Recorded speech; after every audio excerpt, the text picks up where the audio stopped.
and welcome to Mystery Masterclass.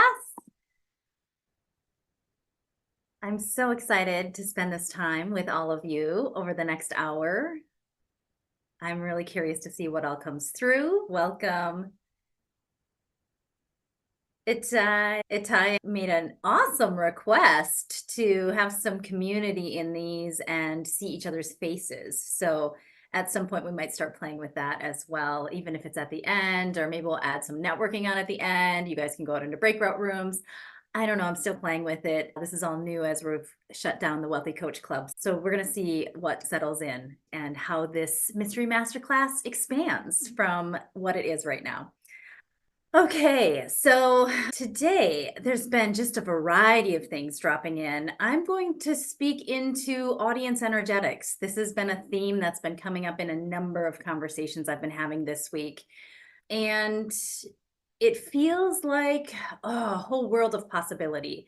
My intention around this topic as it starts channeling in and coming through, and what I've watched happen for many people this week, is that it gives you relief, that it gives you a new choice, that it clears some of the pressure that you might be feeling on yourself to make an impact, to grow your business, to scale your business. My intention is that it brings in clarity so that you can reconnect in with yourself and reconnect in with your higher wisdom.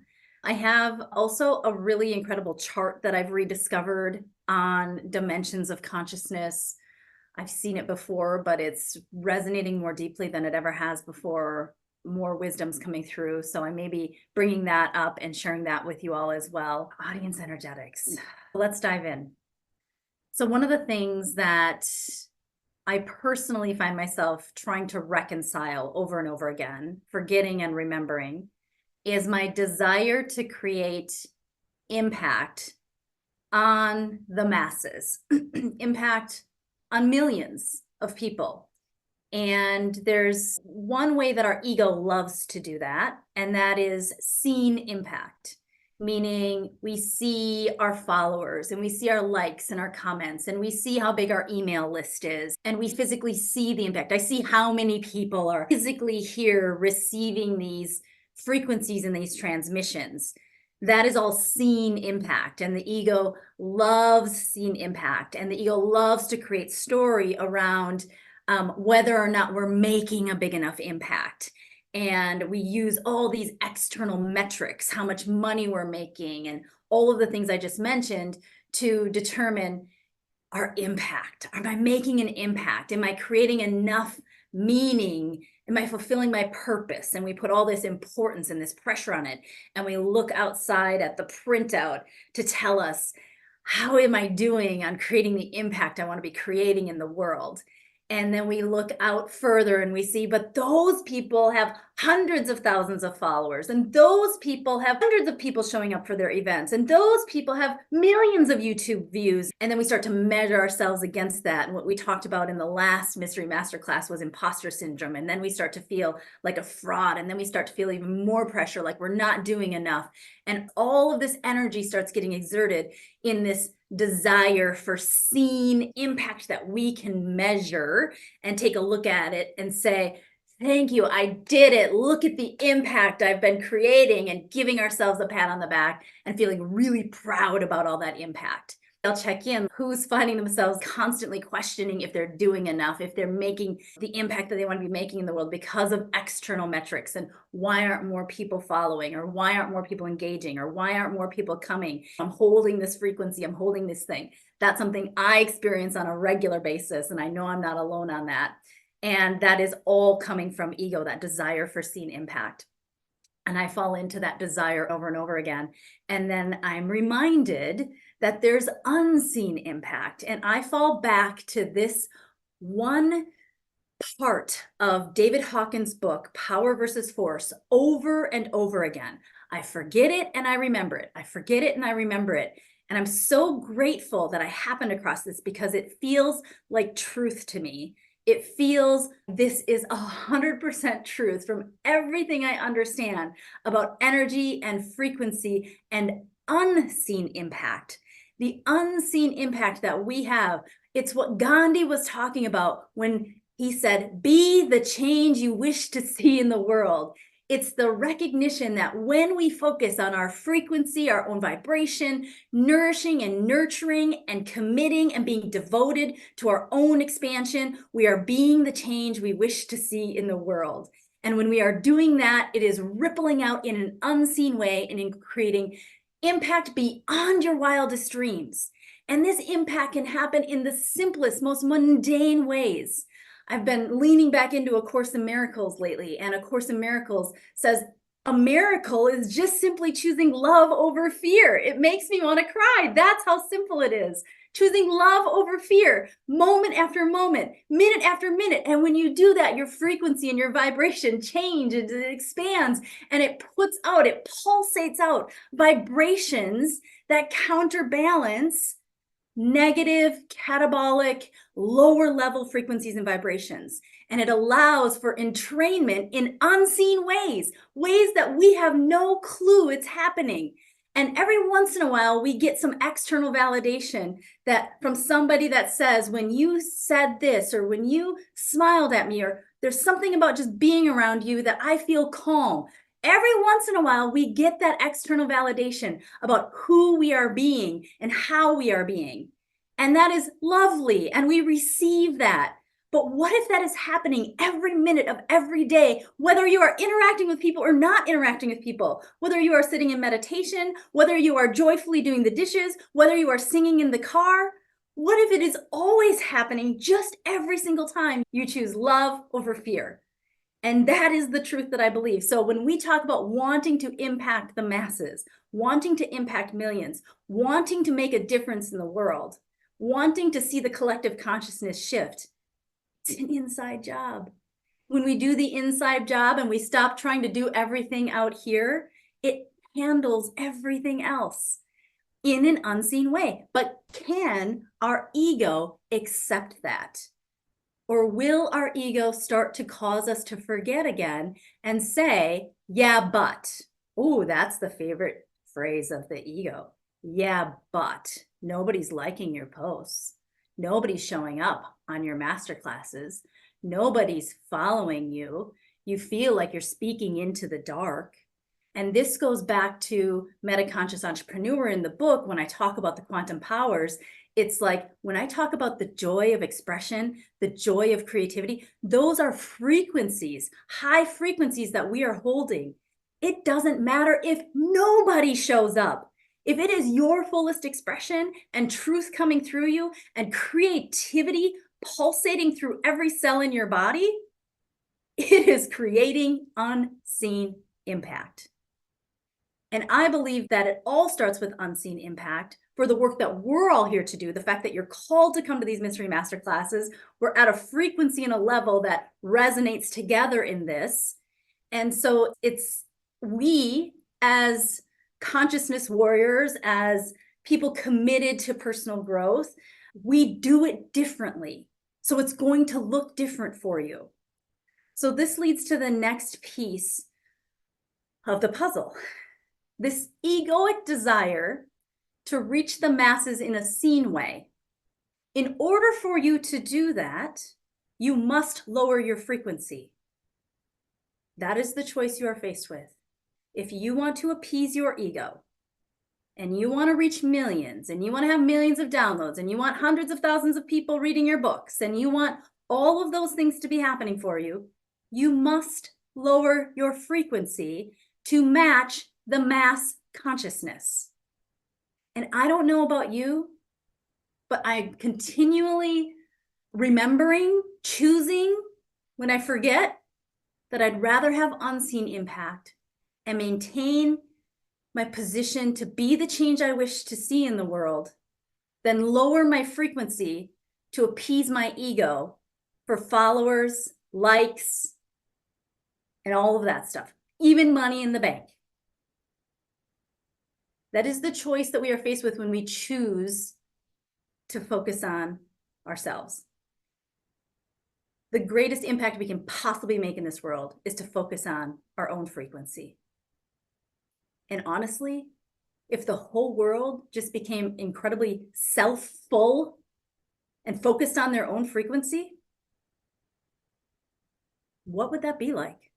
But we're so busy trying to fix things out here, fix the war, fix other people, fix people who have boogers in their nose, like they talked about in the first masterclass, that you see people they could be so much happier, and you can see how they can be happier. We're trying to, but we're judging them. We're judging, and we're judging all this out here, and we're like, I want to make a difference in the world. I want to change that. I want to shift that. I want to transform that. But the only reason we even have that desire is because we're judging it, which means we're already an energetic match for it. So audience energetics, this is the next piece of this. When I say, in order for you to really reach the masses and appease that egoic desire to see impact, you must lower your frequency. I'll go back to the part of David Hawkins' book that gets me every time. And this book's, I think, 25 years old. As of 2006, it was still accurate. So maybe 20 years, less than 20 years ago. So it could have shifted a little bit. It could have went backwards for all I know. Actually, it very well could have went backwards with the pandemic. But what he says is only 15% of the entire population resonates above level 200. And in IPEX terms, because I know many of you are IPEC coaches, this means only 15% of the entire world's population resonates at level 3. They're all below level 3. The critical shift in consciousness is at level 3, when it's 60% positive or anabolic and 40% catabolic. Otherwise, it's 60% and higher catabolic or negative and less percentage anabolic or positive. And so there's a very logical, I think that's why I love David Hawkins, is he uses kinesthetic testing, kinesiology, to actually intellectualize energy in a really cool way. If only 15% are operating at a level that is beyond fear, frustration, sadness, hopelessness, in order for us to speak to, if 85% are operating from a place of fear, hopelessness, frustration, anger, all that stuff, then in order to speak and align our energy to them, we must lower our frequency to that as well. I'm really observing this as I've been immersing myself deeper into LinkedIn and some social media platforms. I look at what goes viral. This is audience energetics. I look at what goes viral and I think, I don't understand why that goes viral. Like, it's so dumb. Total judgment. What is so revolutionary about this? And so as you watch the energetics of the things that go viral, entertainment, anything that numbs us out, it gives us a great distraction from our own growth and our own expansion. That's the shit that goes viral. So do we want to create marketing and reach audiences in a way that, yes, gets a ton of virality, but perpetuates their distractions and numbness from having self-awareness?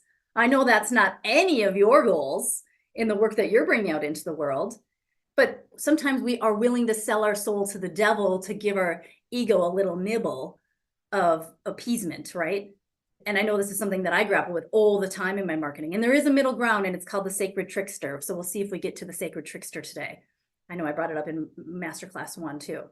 So the other option, and I'm going to present this as literally an either or. If we just look at it very logically, either you lower your frequency and you reach the masses. And those of you that have a lower frequency, which there's not a lot of you that are going to be on this call with that, awesome. That's awesome. Like, how cool that you literally have access to 85% of the world's population because you're going to resonate with them. That's great. You can pull your energy up just even a hair and you can start to entrain people, but there's still a faster way. So if I go back to David Hawkins' work, and I actually wrote down the actual numbers because I usually quote it and I just guess. If I go back to his work, what they measured was that if one person is resonating, calibrating, meaning that when they go up and down and on the frequency chart, they average out at 700, which is, in IPEX terms, I would say it's high level 6, maybe even low level 7. Maps of consciousness goes 0 to 1,000.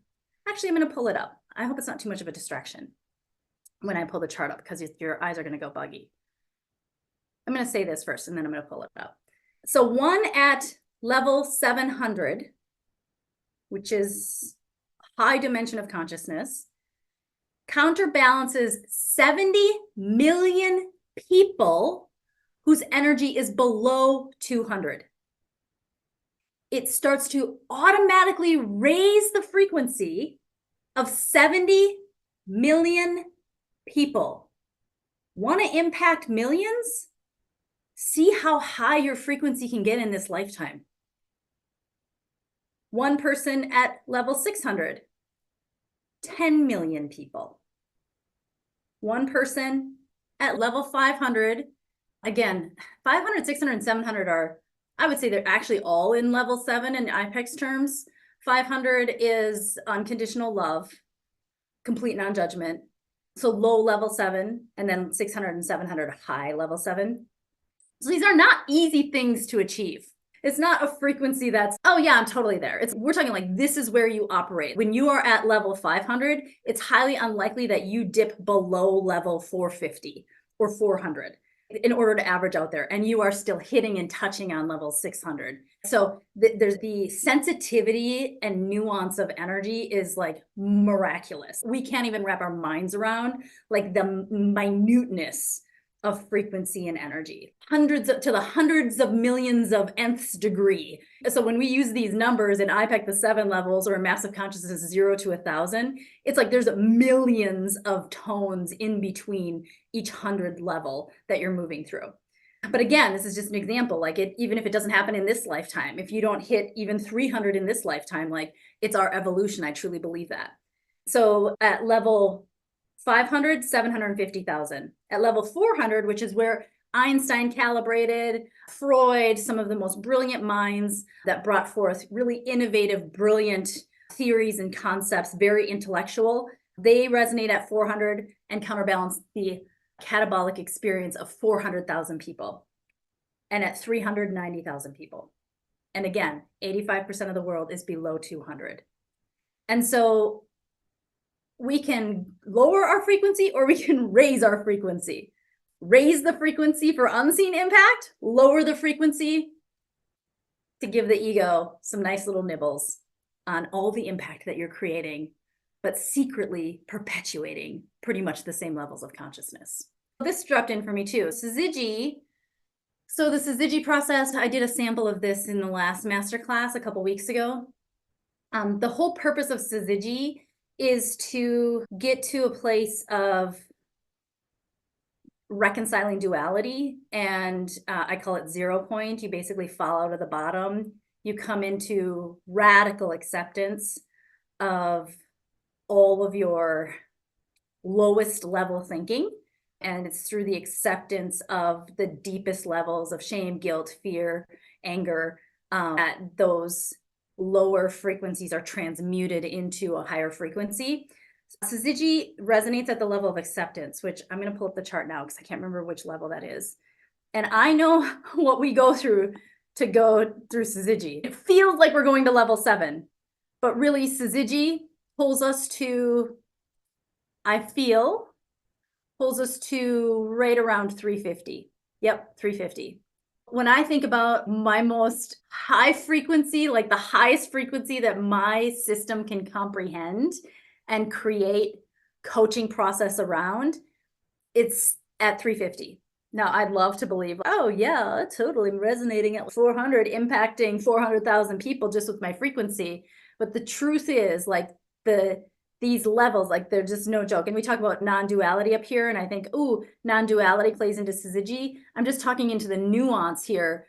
We get a glimpse of non-duality through Syzygy, but it's not full non-duality, if that makes sense. I don't know for sure, but I'm just using that as an example. We can't shift or transform or transmute or transcend that which we think we are further along than we really are, right? We have to be really honest. I pulled out the other chart that is really interesting. I found Abraham Hicks' emotional scale, the emotional grid, and it's a really fun thing to go back to after you haven't visited it for a while, because you can see where you typically drop to and where you find yourself, what's the highest level you can tap into or access. And so I just love this because you're able to see, oh yeah, I really don't feel like, I don't feel some of these things that I used to feel a lot. But there's where I dip down. Like my forgotten state is desire and craving. And then I love this line right here, the key to transcending to the next level. I see a lot of the work I do with my clients is overcoming fear, stepping into their worth, their ability to receive, a lot of that wealth consciousness stuff. So you can see a lot of even what I bring forth out into the marketplace is connected to this level 125, well below level 200, with an intention of shifting it beyond this critical mass into these other levels to shift consciousness. I just want to bring forth here in this chart, I love this. Basically, what we experience. So at the lowest levels, we experience inaction. So that new thing that I've been sharing with you all about, when you're scared, take action, but when you're excited, slow down. This is a perfect example. When you're experiencing fear or confusion or any of the very low levels of energy, action's the thing that will shift your energy. But then when you're up here into desire and pride, and feeling egoic confidence, you push and you hustle and you make stuff happen. And you're like, oh, I got to figure this out. And this is where burnout happens. So I'm really grateful that in my experience, after burning my business down a few times and playing in this space many times, I'm starting to catch it faster so that I don't have to totally go into hiding for 3 years. At least that's my intention. And then, so it's just a powerful chart to play with. You can see here again, this level of acceptance, that's flow. And so when I talk about syzygy kind of being that reconciling duality, it really is like level 6 acceptance of level 5, 6 acceptance of things just are, right? It's not good, it's not bad, it's reconciling good and bad, right and wrong, and it just is. So that's where that acceptance starts to come in. You guys will have fun with this, fun contemplations with this. I'm going to stop the share and just check in. What is standing out to you so far? How is this relevant for your business? How is this relevant for your life? How do we raise our vibrations so that we can impact others higher? Take importance off of impacting others and put all of it back on impacting yourself. Establishing non-negotiables. What are the things that you know absolutely tap you in, connect you to source, bring you peace, calm, joy, happiness, fulfillment? Make a relentless commitment to only do the things that feel expansive and powerful and fun. Set strong boundaries around anything that does not. Release judgment around the things that do not. It's all the same things. Have awareness of when we're in judgment, fear, attachment. Shift the energy.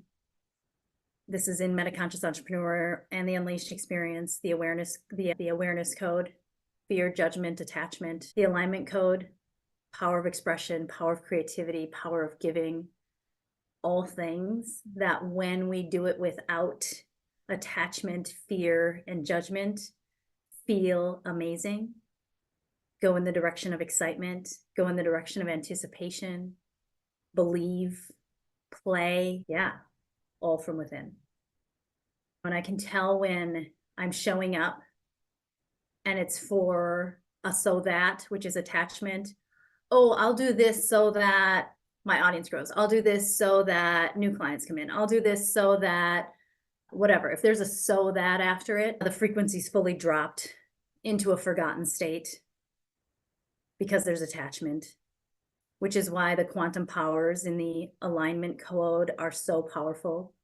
My favorite question to ask, holy shit, does this get people rattled? If you were the last person on this earth, every single other soul was non-existent, then what would your purpose be? Then what would you choose to do? Then how would you experience life? Ooh. Oh. There would be no reason for me to be alive if I can't change other people's lives. I'm here to help people. I'm here for a purpose. Nobody needs your fucking help. Nobody needs to be saved. Save your goddamn self. Do the things that bring you joy. Go carve wood, sing songs, dance, swim naked. Do all the things that just make you have a freaking heyday. It is dependency on other people for your own worth and your own well-being when they must be in your field. Would you do webinars like this if not another soul ever heard a word you were saying? Fuck to the yes. Fuck to the yes, I would. Why? Because I am experiencing, God is experiencing my perspective through me. It is a perspective that surprises me every moment I open my mouth. Every moment I have a new thought, I get a new experience, a new dimension of God. Do I need any of you for that? Not a single one of you. Not a single one of you. None of you complete me. None of you, you amplify an experience for me, but I am whole and complete if not another single soul on the face of this planet listens to one breath coming out of my mouth. That is when frequency starts to shift into dimensions that change the world. Do I always feel that way? No. But more and more. Can you imagine being so moved? Can you imagine? Oh, I'm channeling. The voice started coming through. Can you imagine being so moved by yourself?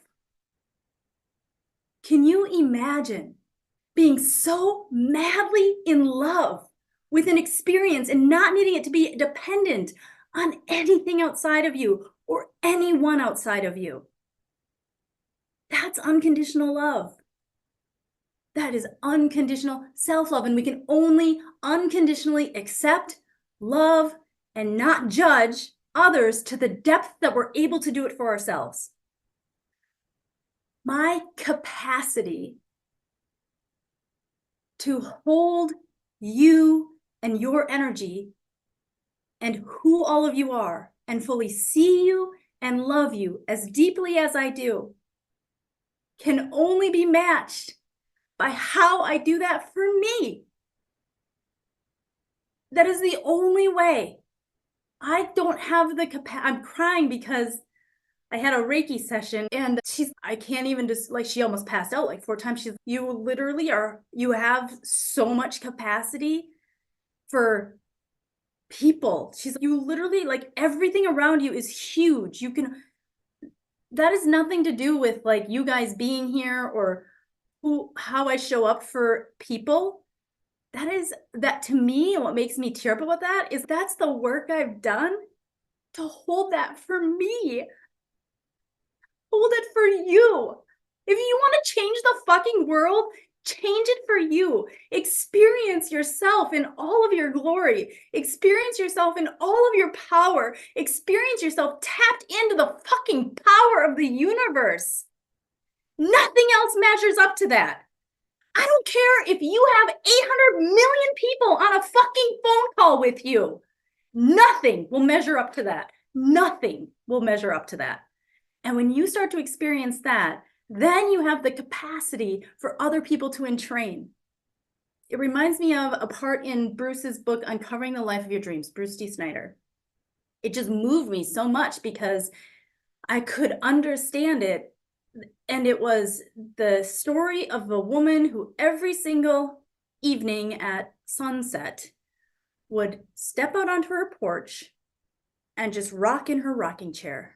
And she wouldn't say a word. And masses of people would just show up and sit on her lawn. And she wouldn't have to say a word. And when they sat there, they felt peace and calm and safety and love. We make everything so much harder than it has to be. We get to just experience all of it through our energetic being and system. Nothing else matters. And when you start to experience that, everything else starts to feel lackluster. It becomes very quickly unimportant. And it's importance that creates suffering. So to alleviate suffering, to have the wholeness and completeness in you. That increases your capacity to entrain other people to experience wholeness and completeness in them. But not because it just gives them at least a glimpse of a new possibility. The shift in lowering my energy happens when I speak to potential clients. There is an immense amount of trust, belief, and faith in the concept of, I say, energy self-organizes. The concept of entrainment, law of attraction, like energy attracts like energy. that when we go into sales conversations with prospects, actually, it's funny. I have people fill out applications, and most of the time I don't even read them because I just had a call with somebody who's interested in joining us on the retreat.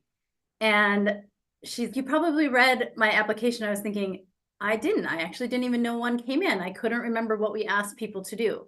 Now, why don't I read what people write and why do I have people fill out an application? It's twofold.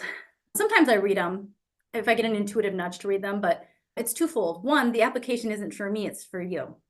The application is for you to be clear. The application is for you to clarify your intention. The application is for you to bring your energy into alignment with even the potential for us to partner together. I have such deep trust in knowing that anybody who reaches out to me, every single one of you here, whether we ever work together personally or not, and many of you are clients and we have worked together personally, I know every single one of you here. I already know everything about you because I can recognize that I am so committed to my own energy and my own energy field that it must attract like energy. I've gotten so, and I'm saying this as an example for all of you, when you choose to not manipulate your own frequency from its most innate, natural expression, everything self-organizes around you. Everything self-organizes around you. Every opportunity, every potential client. There's a reason why I close 98% of my sales conversations because I let my energy do all the work. Now, if I'm showing up with masks on and I'm lowering my frequency and I'm saying messages just because I know that they're what people will buy, and truly like from a manipulative place, again, I haven't talked about the sacred trickster yet, but like from like where the energy behind the words is genuinely, if I do this, then people are going to buy from me. If I do that, holy hell are those sales conversations hard as fuck for me. Why? Because I shifted my frequency to call in somebody that actually isn't an energetic match for the truth of who I am. And the only way that we could go forward in a coaching relationship is if I sustain a frequency that feels inauthentic to me. So it just wasted all this time to just try and be somebody that people will respond to instead of be myself. And so that's what it is for all of you as well. Is like when we go into these sales conversations, you have one job. What do you need to be able to be fully expressed in your most clear energy? And the rest self-organizes. It's such a beautiful gift from the universe. It's so amazing how it works. And that means that sometimes I get on calls with people and the universe didn't organize it before they came into my calendar, but it organizes it afterwards. And that's awesome too. So long as you are committed to your most authentic energetic expression at any given time, catabolic, anabolic, I'm not saying your highest frequency, I'm saying your most authentic frequency. It is very authentic for me to experience level 2 energy. And I use level 2 energy, sometimes consciously, sometimes not consciously. And I fucking love level 2 clients. I loved working with level 2 kids when I was a probation officer. And so I'm not saying the highest frequency. In fact, if your frequency gets too high, you're not going to resonate. There's going to be something that happens when you get up that chart even further. The ideal place for having a business is either really low and you're reaching the masses and you're making a shit ton of money, but man, you are probably miserable as fuck and frustrated and burnt out and have all the stuff that comes with it. So I'm not going to choose that. Chose that for a little bit early on in my business. And then the middle, which is where people are just at that 200 level, 250 level. They see that they're ready to expand. This is that spiritual awakening place. There's deeper purpose. There's deeper meaning. They recognize that there's things blocking them from their potential. That's really a sweet spot. But again, only 15% of the entire population is there. Not even 15%. Well, then another 4% is above where they're at a stage where they have such deep inner knowing and they're not, there's no seeking. They don't have desire. They're just like completely detached. Eckhart Tolle is not looking for a fucking coach, right? He's just not. And neither is Deepak Chopra. Maybe Deepak is because he's got a lot of egocentric stuff that comes through. But at the end of the day, like you recognize like people after they go over a certain level, which is only a very small percentage of the population, Like there's no purpose or necessity for mentorship, for coaching, for watching videos, for personal growth. So you can see when we talk about audience energetics, now how we're going to show up. So how do you show up authentically as who you are, and also just recognize like how that's going to match and attract the people and the opportunities into your field. In fact, my biggest goal is with my clients is to help them get to that frequency where they can 100% ask questions to God, universe, source, receive the answers, and have their own divine inner wisdom, to not have support through me as a channel to help them access that higher wisdom, to entrain to that level. And I'm still learning this lesson, because I can tell you every single investment that I make in my business, I don't even use, because every single thing that I want to ask my mentor, I receive an answer for immediately. They literally serve like no purpose in my business, except for I hire mentors when I dip down into that level of desire, when I'm like, ooh, I want to scale to 7 figures, and what am I missing? Then I hire mentors from that lower frequency place. It's probably cost me hundreds of thousands of dollars over the life of my business. Low levels of consciousness are very expensive in the material plane as well, because it's not really conscious choice, it's fear-based choice, or it's the below 200 critical consciousness level choice. And I really try to support my clients in not making choices from that place, although every once in a while one will sneak in. So when you're talking about people, like you hit a certain point where there is nothing required or needed or desired or wanted outside of yourself. And that's an interesting place to play too. I don't know if I understood all that intellectually, but I sure as hell received the transmission of energy and frequency. Beautiful. Can you share the power of Reiki? So I've only done Reiki twice in my life, and I was intuitively guided to it both times. So the first time was when I had my first ever clairaudient experience. It was actually how I found life coaching. I don't know Reiki. I don't understand Reiki. I do firmly believe that anybody who's doing energetic work, I'd be really discerning about who's coming into my energy field and who has the capacity and the heart and the who's not going to project onto whatever work that they're doing. I think it's very tricky to find really clean energy workers. I think it's very tricky. And so the first time I went, though, I was driving home. It was the first time I had no thoughts in my mind. So it was like my first experience of not having my thoughts running all the time. And in that no mind space, I had a clairaudient experience that said, life coach. And I had never even known what a life coach was. And I did research, and I was enrolled in IPEC within a week. The second time I went back 14 years later was this past December. And again, this is a longtime friend, colleague who's been on a personal growth journey for over 20 years, went into multiple modalities, including a certified IPEC coach. I trust her with everything. Her heart is so pure. I went straight to her because I had a nudge, maybe I should try some Reiki. And within a half an hour of my session, I received very clear guidance that my time at IPEC was complete, and I put my notice in the next day. Those are my two experiences with Reiki. And then I went back again. So this is an interesting thing to think about when you start working with energy workers and healers. I was like, well, that was really powerful. The last 2 times I did this was like revolutionary in my life, like transformational, like major life transitions happened on the back within 24 hours of Reiki. So I went back again thinking, what else can we do? And it wasn't the divine timing for it. So it was almost like you can see or feel the energy, the intention for going into energy work, or the intention for hiring a coach, or the intention for any of it is what's going to create the results on the back end, right? When it's intuitively guided, no intentions actually needed. It just is. I don't know why. I don't know how. I'm just meant to be here. Those are the sales conversations that you want to be having with clients. When you're like, I don't know why. It doesn't really make sense to me. I just know I'm supposed to work with you. You're like, boom, it's locked in. What's going to be happening in that coaching partnership is freaking magic. And so same with energy workers. If you don't have a reason for it and you're just guided to it, that's going to be your most powerful and potent result coming on the back end. But if you have a strong intention that's of a high frequency, then the result's going to be really powerful. And if your intention is of a lower frequency, where I just started getting greedy, I was like, oh yeah, what else? Give me more, give me more. I'm going to go in for another Reiki session. And it was like, really nothing happened. It was like, meh, whatever. I think I fell asleep and nothing really major happened with it. So anyways, an interesting realization. Check the intention. It determines the outcome. Okay, wow, here we are. And this is going to be strategic. This isn't the energetic channeling. This is going to be more strategic because it's come up twice this week. And I know that this is something that many coaches get very distracted with, and it goes back to where we started. And this all ties together, but now I'm going to go strategic. So if you're like, oh my gosh, I want to reach the masses. I want a podcast. I want a blog. I want to have a YouTube channel. I want to be on all social media platforms. I need to write a book. In order for me to reach the masses, like I got to create all this stuff. We already talked about, in order to reach the masses, most of you are likely going to have to significantly lower your consciousness. So really getting clear about, what do you really want? What does your heart really want? What does your soul really want?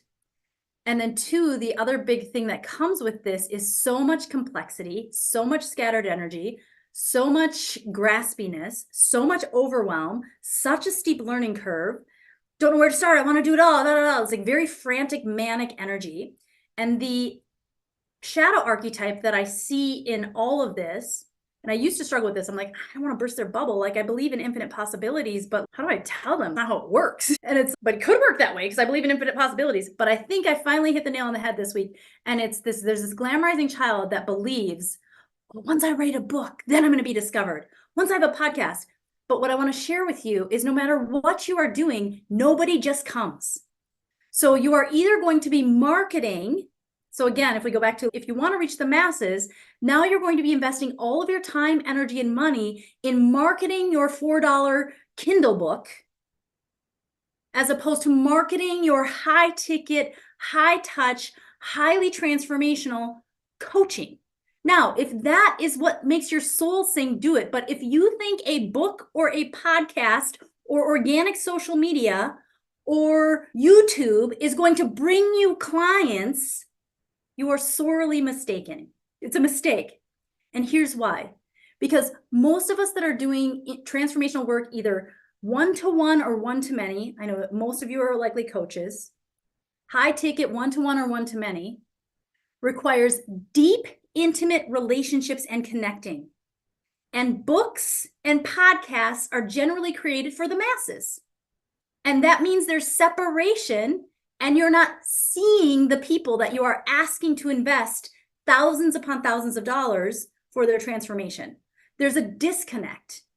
And so all of those things, the website, the podcast, the blogs, the this, the that, the organic social media, all that stuff, the myth I want to break is they don't create high ticket clients.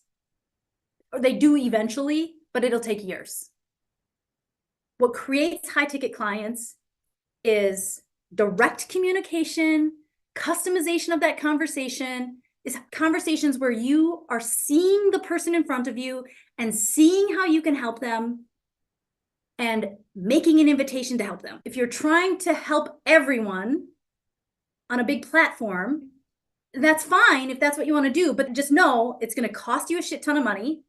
There's no such thing as free traffic. There just isn't. It's too noisy out there. You got to pay to play. It's going to cost you a ton of money. It's going to cost you a ton of time. You're going to need a lot of support. You're going to be running a team.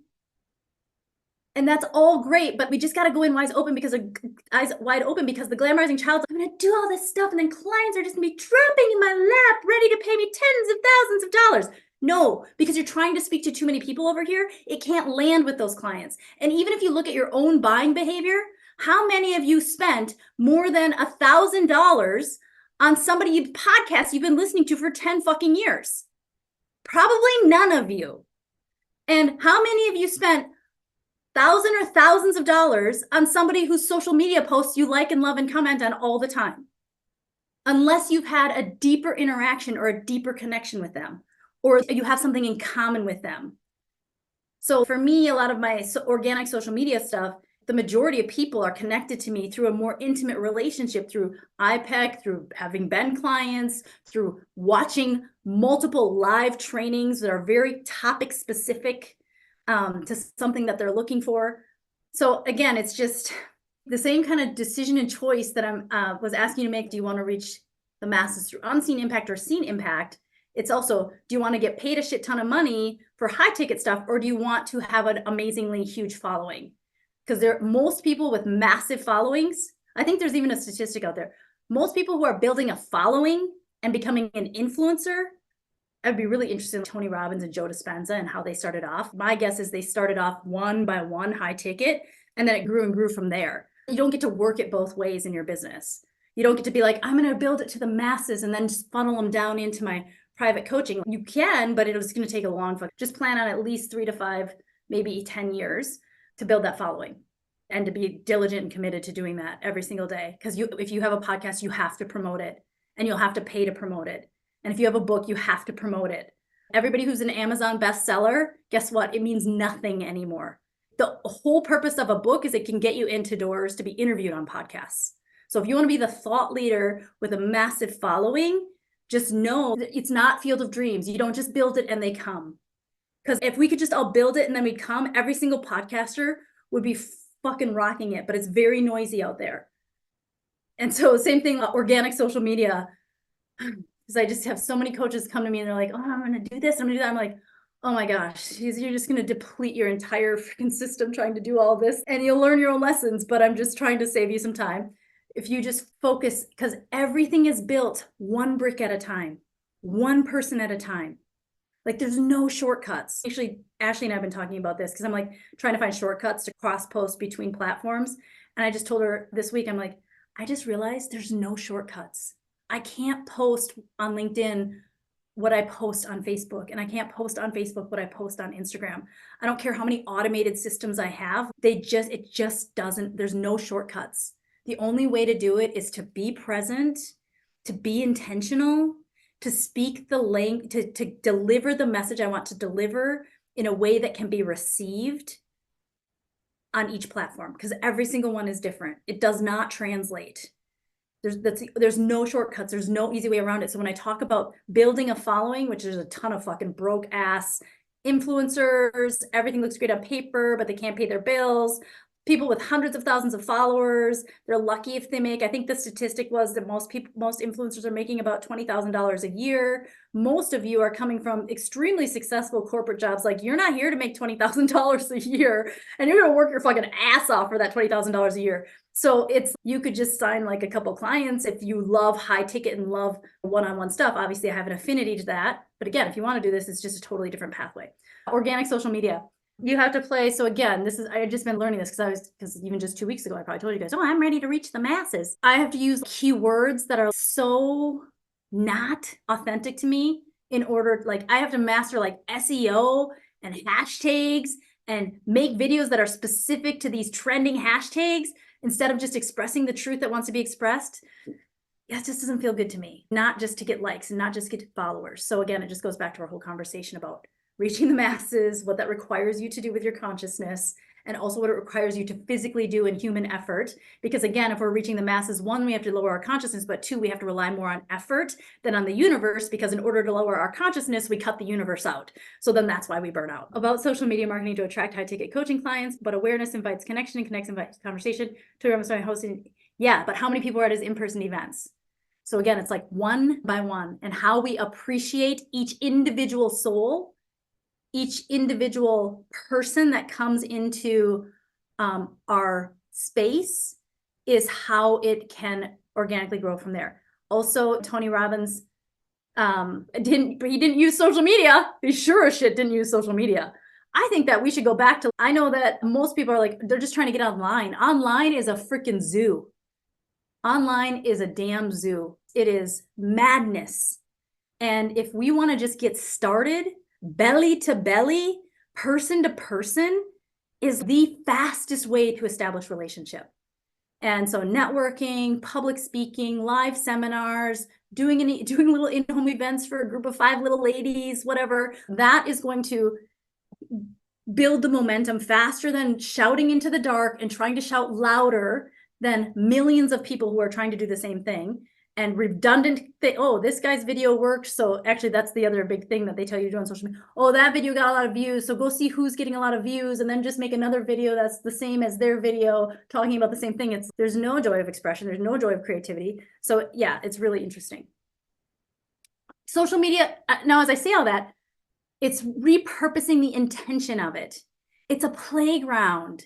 It is planting seeds. It's providing doorways for people to find you.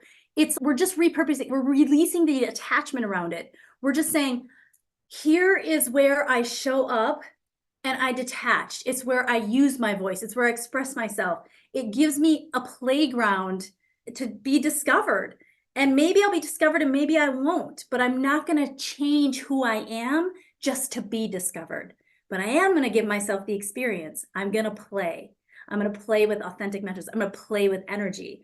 I'm going to play with I love playing, like, to me, it's just a big experiment. When I post something like this, what type of people comment? Ooh, that's very interesting. When I post something like this, what type of people comment? When I shift my angle over here, what happens? It's like a very watching energy at play at mass, and you get fast feedback. That's ultimately why I ended up going online was I exhausted my local audience, but that was where I started and all of my confidence and my momentum, and I'm just sharing my experience. When you start immersing yourself and becoming almost like a local celebrity and you do local events and they're transformational and word spreads like wildfire because communities are connected, instead of being 5 years old and going to summer camp, you're going to freaking New York City with a little backpack on your back when you go online to start your business, as opposed to just in your backyard where it's a great place to leverage existing connections and existing relationships and get to know the deeper nuances of business.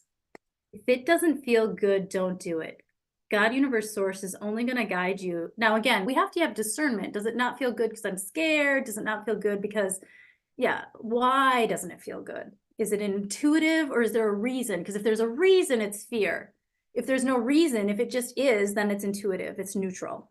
But again, curate an audience when you have a very specific niche and they're easy to find online, especially we can find them a little bit more off social media in a trusted, respected space. It's amazing how online can work that way for people. Social media, I find a lot of people's audiences are hodgepodge. They're like, I got my friends and my family and my uncles and my old classmates. And then I got like all these coaches I went to school with. And then I got some randos. And then I got people who are trying to pitch me all the time. And now we're just shouting content into the dark. And that's why it's just better to do it for your own self-expression and refining your own voice, as opposed for an attached purpose. I love social media.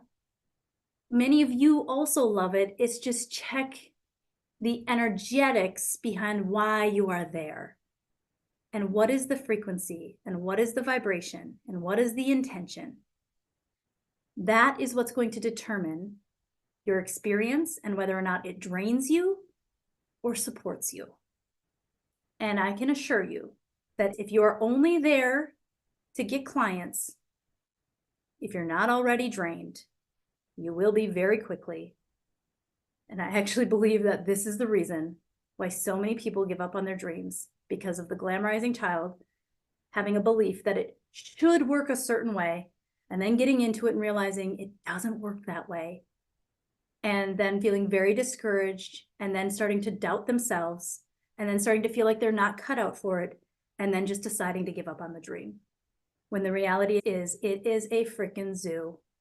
And most of the people that you see with massive followings, it didn't happen because they showed up and posted. It happened because they did a lot of other things to create that following. So I think I started talking about this 2 weeks ago. We always only have one piece of factual information. The rest is the story we tell ourselves, which is usually completely inaccurate. But we believe that story, and then that story just compounds and creates our whole experience with anything and everything we're doing in our businesses and our lives. Okay, that's a wrap for today. This replay will be on YouTube. We'll be back again in 2 weeks. Thank you all for joining me. You've got your little handy chart there to sit with and contemplate and explore. And yeah, lots of juicy stuff today. So thank you all. We'll see you in a couple weeks.